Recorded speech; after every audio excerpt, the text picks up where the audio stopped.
Hello friends, how is this picture?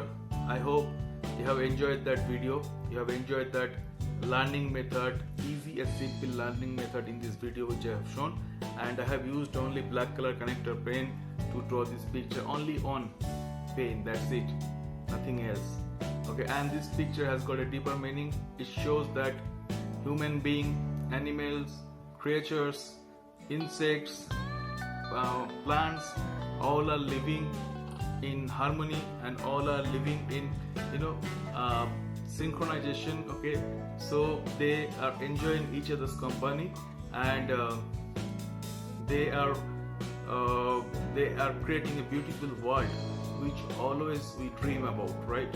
So we dream about a world where everyone will stay or live in harmony, in peace, and in synchronization. So this picture actually depicts that. So this is the inner meaning of this picture. Friends, if you like this video, then please do keep on sharing this video with other people, and don't forget to subscribe my channel. Subscription is very important, so please keep supporting my channel by subscribing. That's it. See you on my next video. Till then, tata, bye bye, good night, stay healthy.